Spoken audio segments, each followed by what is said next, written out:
So in this SOLIDWORKS demo, I just want to show you some neat features that SOLIDWORKS has and some stuff we'll use to build parts. So I'm going to start out building something in the top plane.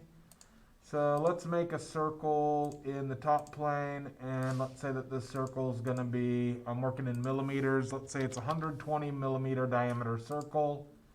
I'm going to extrude it upwards. And let's say I want this extruded upwards 60.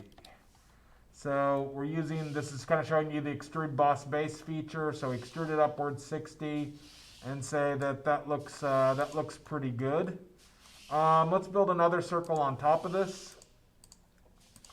So another circle on top of this. Let's make it a little bit bigger. Let's make it like 160 seems good. Let's extrude that up 80. Let's go a little further than 80. Let's say like 140. Yeah. And then at the very top, let's say that we want like a half dome shape thing. Actually, let's make one more. Let's make one more circle. Let's make it 120. Let's extrude it up only like 20. And then on top of this, let's make a half dome that's diameter 100. So I'm going to put a circle. I'm going to make that circle 100. And then I'm going to put a line directly through the circle. And I'm going to trim half the circle. So I currently have kind of this half circle shape here. And instead of extruding, I've been doing extrude boss base the whole time. I'm going to do a revolve this time. And I want this to revolve about here. And I want it to be 180 degree thing like that. That should make kind of a little bubble shape on top. Okay, so we got this kind of center piece here. Let's go back to maybe our front plane. Whoops. Let's change our view to the front view. So here's our front plane. Let's open a sketch in it. And let's use this little straight slot tool. And let's go off to the side a bit. And let's place one of these.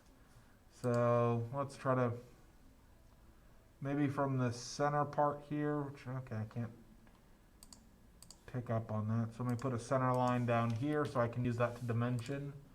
So I want from the center line there to the center of this part, let's say I want that to be 450 units. And this I want it to be a little bit thinner, so I want this to be like 60. And the length from here to here, let's make that like 80. And the last thing I need to do is I need to set its distance from here. You guys see that these lines are all blue, so that means this isn't fully defined. Whenever you get it where it turns black, okay, then that tells you that the part is fully defined. So this height here, I want this to be a little bit taller. So instead of 150, let's say like 180 and see where that pushes the part. I think even a little above that, maybe 230. Seems good there. So I have this thing turned, all the lines turned black instead of blue, which tells me the part's fully defined. So I'm going to say that seems good, and I'm going to use another revolve. I'm going to revolve this shape around. I'm going to tell it this little mid axis I drew in, and say okay. So now we have kind of this little shape here. I want to add some spokes to this and make some sort of little like valve wheel thing. So let's go back to our front plane.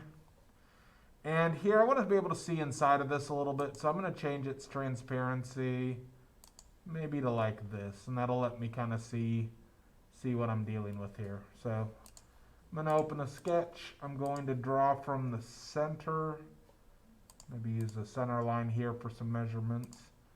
So I'm going to draw a center line from there to there. And and another center line.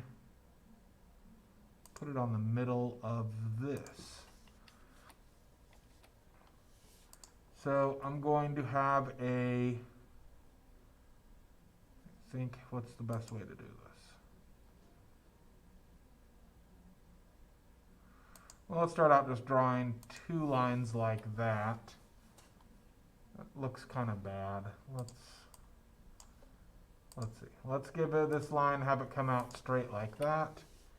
This line, let's have it, oops. Let me redo the center line here that I messed up. So this line, let's make a part that extends out that way. And let's see here. Could connect between them with a shape like that and then use fillets. Seems good. Let's pin these values down. So I want from here to here, I want this piece to be, let's say, 130, let's say 125. And then this right here, I want to make it 175. And then that kind of locks in what this piece can be here. I'm going to get these sketch fillets. I'm going to click on this. And I want these to be, let's say, like 100, 150 maybe. Let's go back to 125. Seems good. So that's rounding out that top arc, and the bottom arc I want to make maybe 250, 225. Oops. Okay, so let's say that seems good. So now I have kind of this weird little sketch there. And I'm going to, eventually I want to set up to build a swept boss base on this. I'm going to exit the sketch now. I need to build what's called a reference geometry, which is going to be a plane here at the end. So I'm going to go to Features, Reference Geometry Plane. I'm going to click on this dark line here and click at the end point. And that's going to create a plane that is perpendicular to this little path I made. So I'll say, okay, that seems good. And now I'm going to place a circle at the center of this thing. So I'm going to open a sketch. Make sure I've got my plane 1 selected here. I'm going to open a sketch in it. I'm going to put the circle dot there, right on the origin. Drag out a little bit. Let's dimension that. Say like 30. Seems pretty good. So now I've got, I'm going to use a swept boss base. So it tells me here what's the profile. The profile is the part I want to sweep along the path. So my profile is going to be the circle, and the path is going to be this whole shape here. And we can see that that's going to make a little spoke. So we'll say, sure, that looks good. We've got our spoke there. Let me change this back to our regular material. Let me right click on this plane and hide it. So now we've got kind of this wheel shape with a single spoke.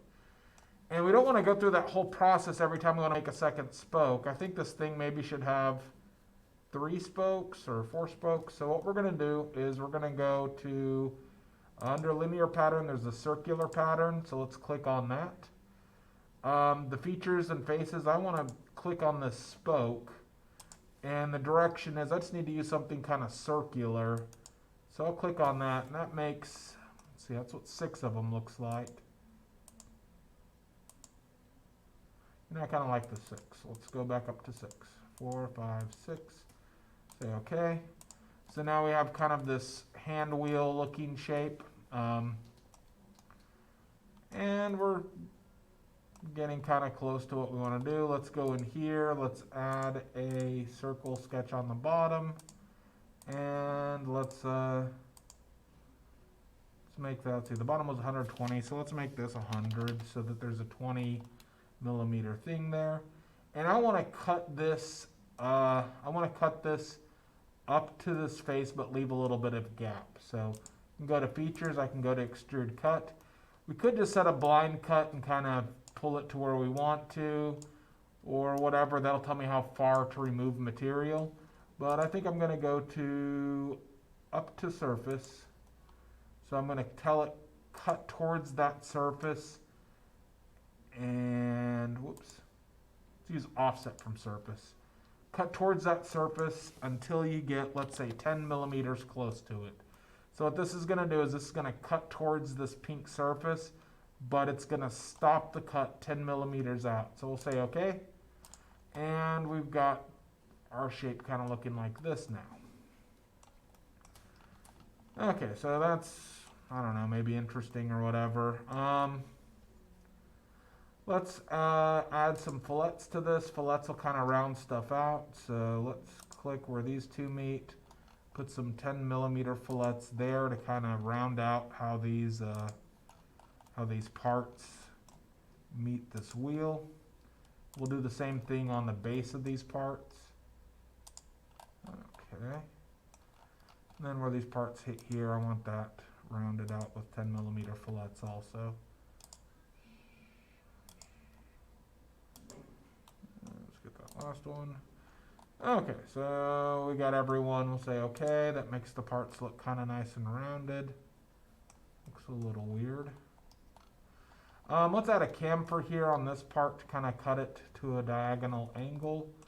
So let's go to under fillets, drop down, there's chamfer. Let's see, I think I want like a 5 millimeter chamfer. It's saying it's going to look like that. Let's see what that looks like. Yeah, that seems pretty good. Okay, and then let's see if we can add a couple of appearances to this thing. So from this little appearance tab, I'm gonna let me scoot myself around over here so y'all can see that. So throw myself down here. So from appearances, let's see here. These initial extrudes, let's try to make this out of maybe copper or something. So let's go to metals, and let's say we want copper on that first extrude. So that first extrude, it's not letting me select. Oh, you have to say what actual type. Satin finish copper, I guess. So that first extrude is copper. Let's see, let's apply it to the second extrude. So I'm just going to kind of go through and apply this to most of our parts. So what I'm doing here is I'm changing the appearance of stuff, but I'm not actually, this isn't going to update in the material type. So this just changes the way it looks, but it's not carrying the mask properties and all that stuff through. So it's see, I want this to mostly look copper, but I want a different material type for that little top part. Let's see. No, did I drop that off on the cut? Nope, the cut's still kind of that clay color, so let's go here to the cut. Okay, so everything is more or less filled in, except I skipped over this revolve. So let's make that maybe, I don't know, zinc, maybe nickel. Let's try nickel. Say brush nickel. Oops, that's that revolve. Okay, so there we go. That's, we'll just say that's our little copper hand wheel thing. Stop there. So kind of a quick build, but shows you some of the features of you know, how to use the trim tool to make like that little half circle sketch that we revolved, and you can see a bit about like circular patterns and that sort of stuff here. So we'll stop there, say good enough.